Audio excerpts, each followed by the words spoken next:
L'enfer continue, l'enfer continue. Troisième journée, on a seulement 2 points. Et on s'est pris quoi? 6 buts en 3 matchs.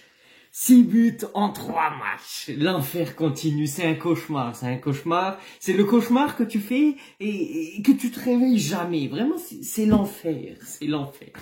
C'est l'enfer. Et troisième journée, c'est même pas que tu te dis, ouais, l'équipe est soudée, il y a du collectif. Non, le vestiaire, il est déjà foutu au bout de la troisième journée.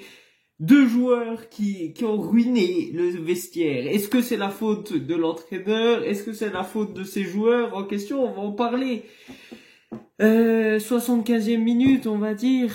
Leao et Théo Hernandez, parce que pour ceux qui savaient pas, Théo Hernandez et Leao étaient sur le banc pour ce match. Du coup, il y a Terracciano qui a joué. Bon, je vais mettre la formation. Voilà, il y avait Mike Maignan, Terracciano, Tomori, Pavlovic, Emerson Royal, Fofana, Reinders, Chukwueze, Pulisic à gauche, le Ruben Loftus-Cheek, trequartista et Okafor en pointe. 75e minute, cooling break, parce qu'on vient d'égaliser. Voilà, parce que en fait, je vous explique, on gagne 1-0 sur but de Pavlovic. Après, je vous explique, j'ai pas pu voir correctement le match parce que j'étais dehors et la connexion était à chier. Donc, j'ai pas pu voir le match. J'ai loupé presque tous les buts, toutes les actions importantes. Voilà, donc but de Pavlovic qui pour moi c'est un très bon joueur sur corner, du coup on gagne 1-0. Seconde période, on se prend 2 buts en 5 minutes, c'est toujours les mêmes buts qu'on se prend. De toute façon, les 6 buts qu'on s'est pris dans ce championnat, c'est toujours le même but. Débordement sur l'aile. En plus, c'est toujours l'aile droite. En plus, du coup, l'aile droite de nos côtés. Du coup, le côté de Calabria et Emerson Royal. Là, je peux même pas mettre la faute à Calabria parce qu'il a même pas joué. Et en fait, limite, Emerson Royal, là, t'es en train de faire passer Calabria pour un phénomène. Comment tu veux qu'on t'attaque? Comment tu veux qu'on te défende si t'es lent, mais enfin bref. Toujours les mêmes buts. Tomori qui se perd le marquage d'une facilité, enfin bref, ça me dégoûte. Du coup, on perd 2-1 et du coup, il y a Leao, Théo Hernandez qui rentre et tout ça. Égalisation au but de Leao, même si bon, c'est un peu une égalisation au pif sur passe décisive de Abraham quand il est rentré. Moi, je trouve qu'il a fait une très bonne action, enfin une très bonne entrée. Voilà, passe décisive de Abraham, but de Leao, après c'est un peu de cul et tout ça. Hein. Si seulement tu pouvais te marquer tout le temps des buts ou même au moins donner 10% en plus, quoi, juste pour ta fierté personnelle, quoi. Même pas pour l'AC Milan, je te demande pas pour l'AC Milan parce que t'en as rien à cirer de l'AC Milan. T'es juste encore à l'AC Milan, t'as renouvelé le contrat de l'AC Milan parce que l'AC Milan t'a payé l'amende que tu devais payer au Sporting Portugal, c'est tout. Sinon, t'en as rien à cirer. Des supporters, t'en as rien à foutre. Dès que tu marques un but, t'es là, tu fais chute, t'as zéro respect. Tu fais pas partie de l'histoire de l'AC Milan. Je suis désolé. T'es un très beau joueur, mais mentalement, t'es horrible. Et donc, j'en reviens à ce que j'avais commencé. 75e minute, cooling break. Toute l'équipe, du coup, qui va se réunir pour boire un coup. Théo Hernandez et Leao qui se mettent à l'autre bout du terrain tout seuls à boire de l'eau. Vous êtes des professionnels, parce que je vous demande pas d'être des supporters de l'AC Milan parce que chose que on ne verra plus. Parce que l'époque des Maldini, des Gattuso, l'époque des Baresi, c'est fini. Je sais très bien que tous ceux qui jouent à l'AC Milan, ils en ont rien à cirer de l'AC Milan.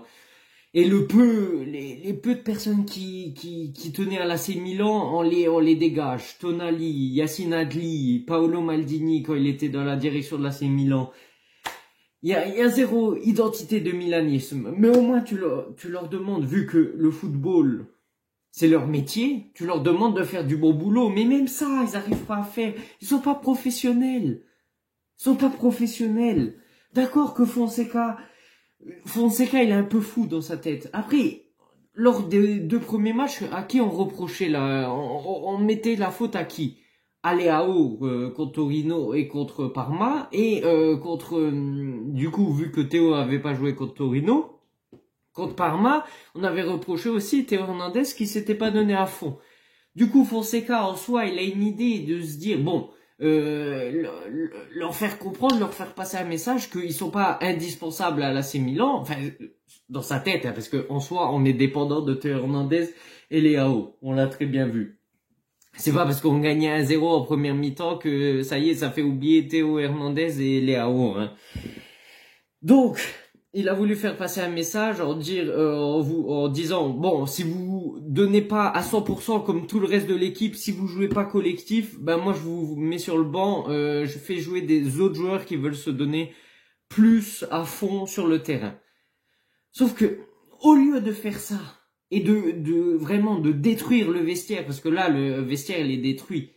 Parce que ça, Théo Hernandez et Leao, vu que c'est des gamins dans leur tête, ils vont te le faire payer toute la saison. Donc, c'est simple. Soit Fonseca, il se fait virer et peut-être avec le prochain entraîneur, ça peut se réparer, du coup, avec Théo Hernandez ou Leao.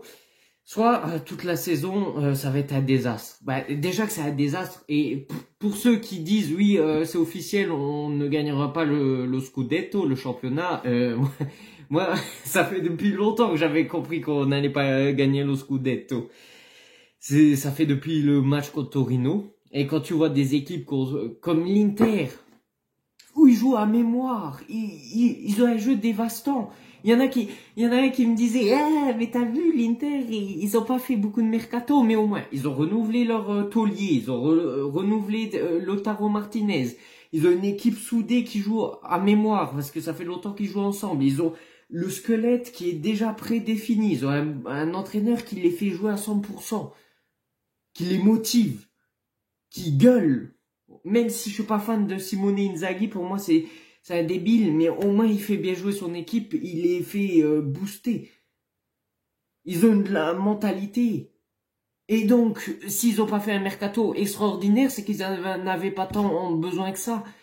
Et nous, si on avait pris Taremi, on l'aurait fait passer pour le numéro 9 de l'année, l'achat extraordinaire de l'AC Milan et tout ça. Eux, ils prennent Taremi pour le mettre sur le banc. Ils prennent Zelinski pour le mettre sur le banc. Parce que leur équipe, elle est déjà préparée. Ils ont pas besoin de renforts. Et nous, on a beau faire des renforts, mais il n'y a aucune idée. Il n'y a pas de schéma tactique. Sur le terrain, on est mis au pif. Il suffit, et encore, hein. On gagnait 1-0 contre la Lazio parce que la Lazio, elle était nulle. Et ils sont dans le même état que nous. On a fait 2-2 parce que les deux équipes, l'AC Milan et la Lazio, c'est des équipes nulles en ce moment. C'est tout. Sinon, on serait fait défoncer. Pensez que dans 2 journées, bon là, apparemment, on reprend le 15 septembre parce qu'il y a la trêve internationale. Je sais pas si c'est une chose positive ou pas parce que du coup, durant 15 jours, pendant 2 semaines, on aura l'idée en tête que Milan, c'est le désastre, on est en crise. Mais au moins, ça nous permet de respirer un petit peu. Mais bon, du coup, on joue contre Venezia le 15 septembre, et après, directement après, il y a le match contre l'Inter. Mais on va se faire défoncer, ça sert à rien de se présenter. Ça sert à rien de se présenter, vraiment. Mais, vraiment, mais réveillez-moi, si c'est un cauchemar, je suis dépité, j'arrive même pas à m'énerver, je suis dépité. Déjà que j'étais frustré parce que j'arrivais pas à voir le match correctement, parce que dès que je vois un match de l'AC Milan, j'ai toujours des problèmes de connexion, forcément. Alors que tout le reste du temps, ça va, hein. Mais quand je regarde un match de l'AC Milan, j'ai des problèmes de connexion. Du coup, j'ai pu voir le match en intermittence. J'ai vu, du coup, le but de l'égalisation, et on se prend toujours les mêmes buts.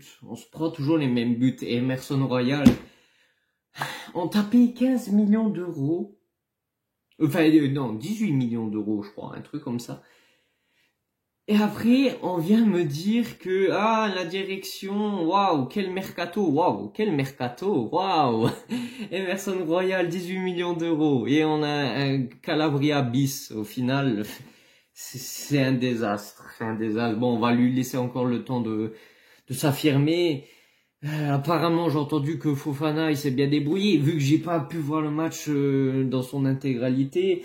Mais bon, je veux dire, il y a pas de note positive parce qu'il y a plus de collectif, le vestiaire est détruit, et Théo Hernandez et Leao, ils devraient avoir honte parce que ils rajoutent leur petit grain de sel parce que ils savent que ça va être médiatisé, mais eux, ils jouent de ça pour se faire passer pour les victimes, alors que d'accord que Fonseca, là, il n'a pas été intelligent de vous mettre sur le banc, mais vous aussi, vous devez prendre vos responsabilités. Si vous avez mis sur le banc, c'est qu'il y a une raison.